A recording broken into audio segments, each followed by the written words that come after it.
కేంద్ర ప్రభుత్వం మెదక్ జిల్లాకు చేసిన అభివృద్ధిపై చర్చకు సిద్ధమని మెదక్ బీజేపీ ఎంపీ అభ్యర్థి రఘునందన్ రావు సవాల్ విసిరారు.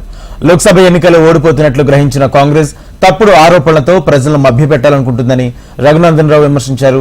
మెదక్ చేసిన అభివృద్ధి నివేదికను రేవంత్ రెడ్డికి కొరియర్ ద్వారా పంపించారని తెలిపారు. అసెంబ్లీ ఎన్నికలకు ముందు ప్రజలకు ఇచ్చిన హామీలు ఏమయ్యాయో చెప్పుకోవాలని, రేవంత్ రెడ్డి కేంద్ర ప్రభుత్వంపై బీజేపీపై విమర్శలు చేయడం మానుకోవాలని సూచించారు. ప్రజల కోసం ఏం చేస్తున్నామో చెప్పుకోవాలన్నారు. ఎదురు చూస్తున్నా మీ బస్సు మా దుబ్బాక వస్తుందా మెదక్ వస్తుందా అని. 2 రోజుల నుంచి మీరు రాలేదు, మీ బస్సు రాలేదు దుబ్బాకకి. అందుకని నేనే మీ పట్టణంకి వచ్చిన రేవంత్ రెడ్డి గారు. బహుశా మీ ఆఫీసులో మీరు ఉన్నారో లేరో తెలియదు, నన్ను ఎలక్షన్ క్యాంపెయిన్ కోరేమో బిజీగా ఉంటారన్న ఉద్దేశం కొద్దీ పోస్టల్ మాధ్యమం ద్వారా కొరియర్ ద్వారా నరేంద్ర మోడీ గారు 2014 నుంచి 2024 దాకా మా మెదక్ పార్లమెంట్కి ఏం చేసిండ్రు అని మీరు అడిగారు. ₹1 ఇచ్చిండా అని అడిగారు, 1 రోడ్డు వేసిండా అని అడిగారు.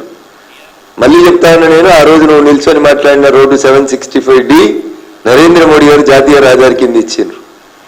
ఇక ఊకి అన్ని వాళ్ళు కష్టమవుతుందన్న, నీకు రాసిచ్చేటోళ్ళు కూడా అన్ని తప్పు రాసిస్తారు. అందుకని మంచిగా నేనే ఒక పుస్తకం తయారు చేసుకొని వచ్చిన అన్న, నువ్వు ఖాళీ ఉన్నప్పుడు చదువుకో, నీకు చదువుకుంటే కోపిక లేకపోతే నీవు అన్ని మాదిగలకు ఇచ్చి చదువుకో. ఇది ఒక్క మెదక్ పార్లమెంటుకి నరేంద్ర మోడీ గారు రోడ్లకు ఎన్ని ఇచ్చిర్రు, మోడీలకు ఎన్ని ఇచ్చిర్రు, చెట్లకు ఎన్ని ఇచ్చిర్రు, ట్రీ గార్డులకు ఎన్ని ఇచ్చిర్రు, రైతు వేదికలకు ఎన్ని ఇచ్చిర్రు, వైకుంఠ ధామాలకు ఎన్ని ఇచ్చిర్రు, ఒక్కసారి ఓపికగా చదువుకోవన్నా. మంచి తెలుగులో పంపిస్తున్నామన్నా, వేరే భాష అయితే మళ్ళీ కష్టమవుతుందేమో, ఇబ్బంది పడతారేమో అని పూర్తి తెలుగులో రాసి పంపిస్తా ఉన్నామన్నా. అక్కడక్కడ ఇంగ్లీష్ అబ్రివేషన్స్ ఉంటే దానికి తెలుగు అర్థాలు కూడా రాసినామన్నా. ఈ పుస్తకాన్ని కొరియర్ రూపంలో గౌరవ ముఖ్యమంత్రి గారికి సెక్రటరియట్ కి ఇప్పుడు మీకు అందరికీ చూపించిన తర్వాత దీన్ని కొరియర్ ద్వారా పోస్ట్ చేసి ముఖ్యమంత్రి గారికి పంపిస్తా.